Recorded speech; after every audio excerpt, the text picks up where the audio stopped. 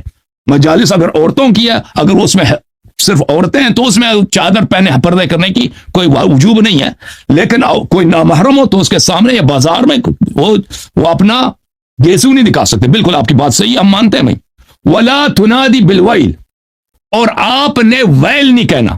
یہ ویل کا کیا مطلب ہے عزیزو؟ ویل بذات خود حرام نہیں ہے، میں نے قرآن کی آیت پڑھی آپ کو آپ کی خدمت میں کہ جناب سارہ نے کہا یا ویلتا، قالت یا ویلتا، سورہ مبارکہ ہے ہود آیت نمبر 72۔ یہ ویلتا کا کیا مطلب ہے؟ یعنی فضیحت۔ مطلق ویل کہنا حرام نہیں ہے، وہ ویل کہ جس میں اللہ سے شکایت ہو کہ اللہ نے مجھے ذلیل کیا ہے، یہ نہیں کہہ سکتے بھائی، نہ امام حسین علیہ السلام کی مصیبت میں نہ کسی اور کی مصیبت میں، اللہ سے شکایت نہیں کر سکتے۔ آپ کہہ سکتے ہیں لوگوں نے مجھ پہ ظلم کیا، لوگوں نے مجھے ذلیل کیا، امام حسین علیہ السلام کی قتل جو ہے یا ویلتا، وہ ویلا کہہ سکتے ہیں، لیکن اللہ سے شکایت کے طور پہ نہیں، ان کے قاتلین سے کے شکایت کے طور پر۔ ولا تقیمی علی نائحہ، اور وہ عورت جو لوگوں کو رلاتی ہے، اس زمانے میں عربوں میں یہ ہوتا تھا کہ عورتیں آتی تھیں لوگوں کو رلانے کے لیے اشعار پڑھتی تھیں، ان کو میرے نہیں بلانا۔ تو اس کے لیے میں نے حدیث دکھا دی کہ وہ لوگ جو غلط بات کریں، امام علیہ السلام کی میں نے حدیث دکھا دی کہ اگر کوئی عورت آتی ہے باطل باتیں کرتی ہیں، اللہ سے شکایت، ویسے فضول باتیں کرتی ہے نا، اس عورت کے آپ نائحہ نہیں لا سکتے۔ ویسے اگر ہو جائز ہو تو خود امام علیہ السلام نے فرمایا لقد نیح رسول اللہ صلی اللہ علیہ وسلم، رسول اللہ صلی اللہ علیہ وسلم پہ نائحہ عورت کو لایا گیا تھا، نائحہ ہوا تھا۔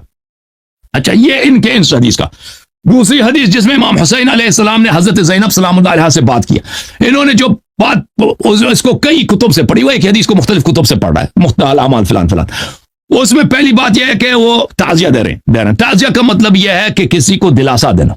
امام حسین علیہ السلام اپنی بہن کو دلاسا دے رہے ہیں، وہ تو اس میں منع نہیں ہے، ٹھیک ہے، وہ تو بہت اچھی بات ہے، وہ کسی کی بھی مصیبت ہو اس میں دلاسا دینا، وہ بہت، اس کی احادیث بہت زیادہ، اس کا بہت ثواب ہے۔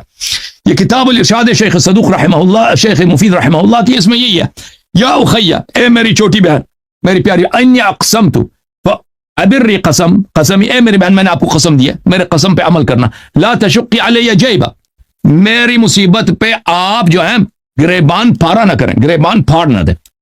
یہ گریبان پھاڑ دینا عورتوں کے لیے، کیونکہ حضرت زینب سلام اللہ علیہ وہ آ رہی تھیں، وہ آ رہے تھے، انہوں نے حملہ کرنا تھا، یہ مکروہ ہے۔ وَإِلَّا گریبان پھاڑ دینا بذات خود مصیبت میں، ہر مصیبت میں حرام نہیں ہے۔ یہ کتاب ہے تہذیب الاحکام، ملاحظہ کریں، جلد نمبر 8 شیخ توسی رحمہ اللہ کی، یہاں پہ ملاحظہ کریں میرے محترم ناظرین، یہاں پر حضرت امام حسن امام جعفر صادق علیہ السلام کی حدیث ہے کہ یہاں پہ فرماتے قد شق موسیٰ بن عمران علی اخیہ ہارون، کہتے ہیں کہ موسیٰ جب ہارون مر گئے تھے تو موسیٰ علیہ السلام نے اپنا گریبان پھاڑ دیا تھا ہارون کی مصیبت میں، اور یہ حرام نہیں ہے، لیکن بعض چیزوں میں حرام ہے۔ اگر کسی مرد کا بیوی مرتا ہے، بیوی کے موت پہ گریبان نہیں پھاڑنا چاہیے۔ اگر کسی کا بیٹا مرتا ہے، باپ کے لیے بیٹے کے موت پہ گریبان پھاڑنے کی اجازت نہیں، اس میں کچھ استثناءات ہیں، ٹھیک ہے نا، کہ وہ نہیں کر سکتے۔ تو حضرت زینب سلام اللہ علیہا کے لیے وہ خاص حکم ہے، کیونکہ وہ عورت ہیں اور وہاں پہ بہت سے نامحرم مرد موجود ہیں۔ وَلَا تَخْمُشِي عَلَيَّ وَجْهَ، اور میری مصیبت پہ آپ اپنا چہرہ خراش نہ کریں۔ تو کب ہم نے ہماری عورتیں چہرہ تو خراش نہیں کرتے نا، اگر ہوں بھی ایسی کوئی بات ہو تو یہ اگر کوئی عورت کرتی بھی ہے تو یہ مجھے نہیں لگتا یہ کوئی حرام فعل ہوگا، یہ کوئی مکروہ کی حد تک ہوگا۔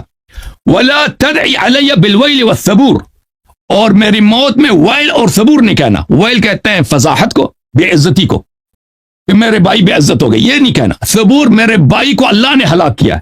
ثبور کس کو کہتے ہیں؟ اللہ ہلاک کرنا، میرے بھائی کو اللہ نے ہلاک، یہ نہیں کہنا میرے موت میں اذا انا ہلاک. تو بس یہی بات کیا. کہاں پہ یہاں پہ ماتم کیا؟ ماتم کا منع ہے؟ ماتم ممنوع نہیں ہے، یہ اسے غلط اپنے سے بنا رہا ہے آدمی. اچھا بس حدیث ختم ہے، اس کے بعد حدیث ہی نہیں ہے. ٹھیک ہے نا بھائی؟ اس کے علاوہ میرے محترم ناظرین، میں آپ کی خدمت میں عرض کروں، بعض روایتیں آپ کو دکھا دوں. میرے پاس ٹائم بہت کم ہے، تو میرا وہ ٹائم کم ہے. محترم ناظرین، میں ابھی اگلی ٹرم میں بہت سارے احادیث دکھا دوں گا کہ اہل بیت علیہ السلام کے مصائب پہ رونا، آواز بلند کرنا اور بے قرار ہونا، سینہ کو بھی کرنا، یہ اس کی نہایت عظیم ثواب ہے.